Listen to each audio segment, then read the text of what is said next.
Kabinet bersih dan kompeten. Susah benar mencari orang baik di negeri ini.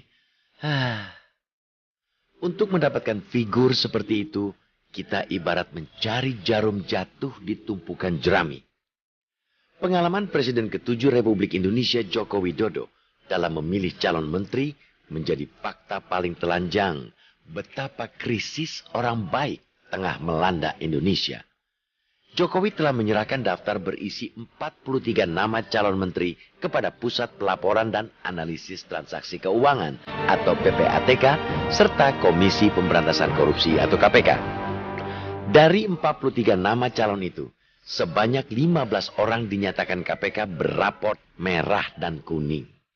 Mereka diduga tidak bersih dari kasus dugaan korupsi. Artinya, dalam konteks itu, ke-15 orang itu dapat dikatakan bukan orang baik.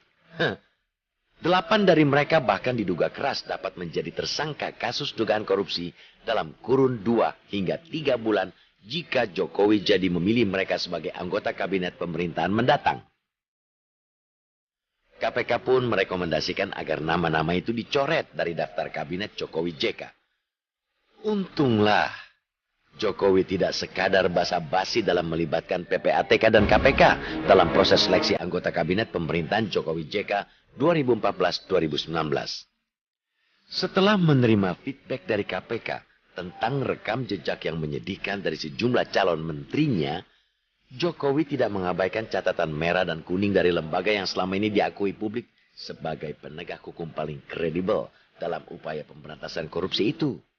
Lebih bagus lagi, Jokowi juga mengambil langkah berani, yakni dengan cepat mengganti nama-nama yang tidak lolos rekam jejak sebagai orang baik dari hasil penelusuran KPK.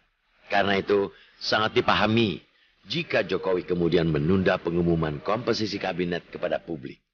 Dengan langkah itu, rusaknya kredibilitas kabinet Jokowi JK akibat para anggotanya terlibat korupsi dapat dihindari. Lebih baik menunda pengumuman nama-nama menteri demi mendapatkan kabinet yang bersih daripada tergesa-gesa mengumumkannya tetapi belum apa-apa kabinet tidak diterima publik, dicap korup. Apalagi kabinet sangat ditunggu-tunggu pasar. Kabinet yang diisi mereka yang beberapa diantaranya diindikasikan terlibat korupsi, Jokowi memahami betul bahwa kabinetnya ialah kabinet kerja yang salah satu pekerjaan besarnya ialah memberantas korupsi di negeri ini. Sangatlah muskil melakukan kerja bersih-bersih jika sapunya sendiri kotor dengan lumpur korupsi. Karena itu, kita sepenuhnya mendukung langkah Jokowi untuk memastikan integritas para pembantunya. Kita bahkan mengapresiasi langkah itu karena Jokowi justru telah melahirkan tradisi baru dalam menjamin kebersihan para pembantu presiden dan wakil presiden. Tradisi baru itu ialah melibatkan KPK dan PPATK dalam seleksi kabinet. Kita mendorong tradisi itu diteruskan dan dijadikan pakem politik dalam pemilihan calon menteri atau calon pejabat publik di masa-masa mendatang.